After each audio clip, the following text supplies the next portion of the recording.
Hi guys, this is Dhanush here. You're watching Cricket Junction, an exclusive show, Cricket Classics.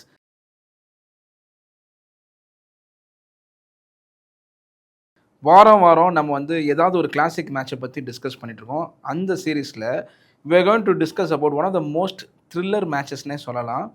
Yes, this was between England and Australia 2005 எட்ஜ்பாஸ்டனில் நடக்குது. த Ashes tour வந்து பார்த்திங்கன்னா நம்ம India பாகிஸ்தானுக்கு எப்படி ஒரு rivalry சொல்கிறோமோ, இங்கிலாந்து ஆஸ்திரேலியாவுக்கு வந்து ரைவல்ரியான ஒரு சீரீஸ் தான் இந்த ஆஷஸ். இந்த ஆஷஸ் வந்து ஒரு சீசன் ஆஸ்திரேலியா, ஒரு சீசன் இங்கிலாண்டில் நடக்கும். ஸோ இது வந்து இட் இஸ் லைக் யார் இதில் வின் பண்ணுவோன்றது வந்து not only just England and Australian fans, entire வேர்ல்டுக்குமே வந்து இந்த பர்டிகுலர் டெஸ்ட் சீரிஸ் வந்து ரொம்ப இன்ட்ரெஸ்டிங்காக இருக்கும். Because both England and Australian pitches வந்து டிஃப்ரெண்ட்டாக இருக்கும் பிஹேவ் பண்ணுறதுல. அண்ட் இந்த மேட்சஸ் எல்லாமே இன்ட்ரெஸ்டிங்காக இருக்கும். இந்த 2005 எட்ஜ்பாஸ்டன் வந்து ஏன் ரொம்ப ஃபேமஸ் ஆர் கிளாசிக் மேட்ச்னா, இங்கிலாந்து வந்து இந்த மேட்சை செமையாக வின் பண்ணுவாங்க. அது என்னன்றது நான் சொல்கிறேன். England won the toss and chose to bad.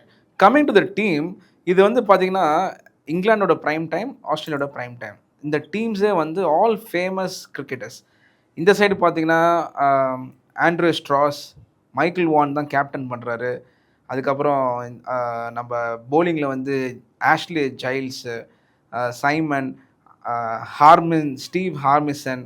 So இதில் இம்பார்ட்டண்டான ஒரு பிளேயர் யாருன்னு பார்த்தீங்கன்னா Marcus Trescothick and Andrew Flintoff. இங்கிலாண்டில் ஆண்ட்ரூ ஃப்ளின்டாஃப் மாதிரி, not only in England, world கிரிக்கெட்லேயே ஆண்ட்ரூ ஃப்ளின்டாஃப் மாதிரி நம்ம ஒரு ஆல்ரவுண்டரை பார்க்கவே முடியாது. Such a wonderful all rounder. இப்போது ஜென்ரலாக ஆல்ரவுண்டர் இருந்தால் ஒரு ஸ்பின்னர் பண்ணுவாங்க, ஒரு மீடியம் பேஸ் பண்ணுவாங்க. இவர் வந்து ஒரு ப்ராப்பர் ஃப்ரண்ட் லைன் போலராகவே இங்கிலாந்துக்கு இருப்பார். அதே மாதிரி பேட்டிங் வந்து அமேசிங்காக இருக்கும். அவரோட அந்த பில்ட்டுக்கே வந்து ஒரு நல்ல ஹிட்டர் அண்ட் அவரோட ஷாட் மேக்கிங் எல்லாமே செம்மையாக இருக்கும். ஸோ ஆண்ட்ரூ ஃப்ளின்டாஃப் வந்து இந்த பர்டிகுலர் மேட்சோட மேன் ஆஃப் த மேட்ச். ஏன்னா as an allrounder he did an allrounding performance தான். Coming to Australia, Ricky Ponting, Justin Langer, Matthew Hayden, Gilchrist and the legendary spinner Shane Warne, Brett Lee. So இவங்கெல்லாம் ஒரு டீமில் இருக்கும் போது இதுவும் சரியான டீம் இல்லையா? இங்கே வந்து சைமன் கேட்டிச்சும் ஒரு பேட்டிங் எக்ஸ்ட்ரா ஒரு ஆட் ஆனாக வச்சுருந்தாங்க. காஸ்ப்ரோவிஸ் வந்து போலிங்கில் இருந்தாங்க. ஸோ ஏன் காஸ்ப்ரோவிஸ் நான் சொல்கிறேன்னா, அவரால் தான் இந்த மேட்ச் வந்து ஒரு டேர்னிங் பாயிண்ட்டாக அமையும். ஸோ ஃபஸ்ட் இன்னிங்ஸில் இங்கிலாந்து வந்து they put on bat. So close to 407 runs அடிக்கிறாங்க.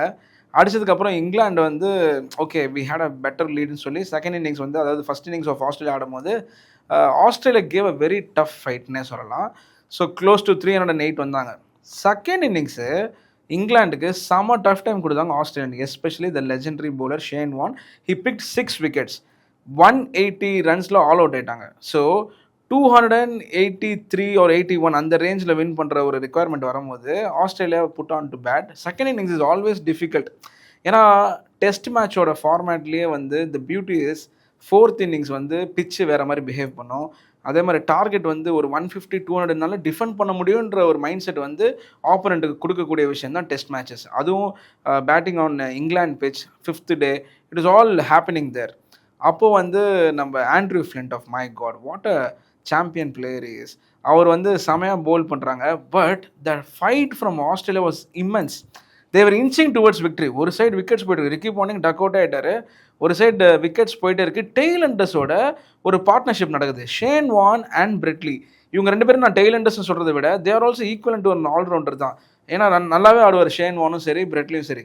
அவங்க ஒரு சரியான பார்ட்னர்ஷிப் வச்சு இங்கிலாந்துக்கு ஒரு ஹார்ட் பிரேக் கொடுக்குறாங்க. ஹோம் கிரவுண்டு, இங்கிலாந்து ஃபேன்ஸ் வேறு இருக்காங்க. வின் பண்ணலான்னு நினச்ச மேட்சை வந்து அப்படியே ஆஸ்திரேலியா வந்து they were trying to take it of.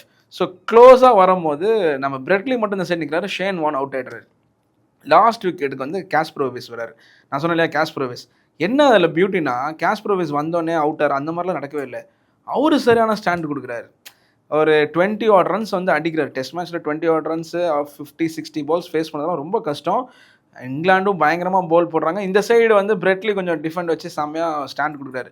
9 wickets down, 3 runs to win ஆஸ்திரேலியாவுக்கு. ஜஸ்ட் 3 ரன்ஸ் டு வின்னு பிரெட்லி அண்ட் காஸ்ப்ரோவிஸ் ஆடுறாங்க. இப்போ ஸோ இந்த மொமெண்ட் தான் the very very key moment. Michael Vaughan வந்து ரொம்ப ஒரு எக்ஸ்ப்ரெசிவான ஒரு பிளேயர் கிடையாது. பட் இந்த மேட்ச் வரும்போது அவர் பயங்கர எக்ஸ்ப்ரெசிவாக இருப்பார். இப்போ ட்விட்டரில் கலக்கிட்டு இருக்காரு.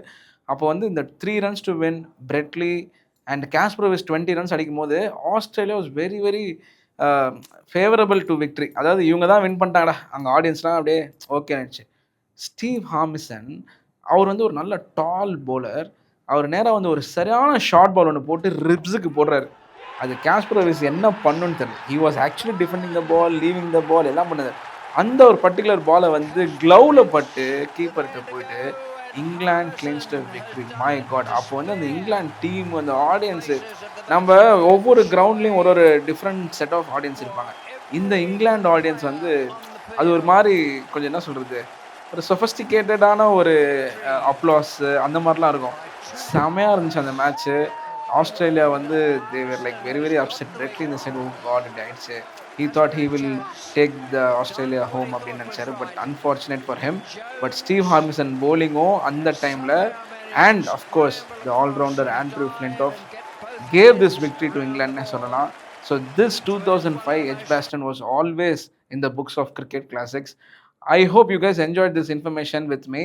உங்களுக்கு இந்த மாதிரி ஏதாவது மேட்சஸ் பற்றி பேசணும்னா கீழே இருக்கிற கமெண்ட் பாக்ஸில் பிங்க் பண்ணுங்கள். டெஃபினட்டாக நான் டிஸ்கஸ் பண்ணுறேன். ஸோ கீப் வாட்சிங் our channel. This is Dhanush signing off from Cricket Junction and you're watching exclusive show Cricket Classics. Thank you.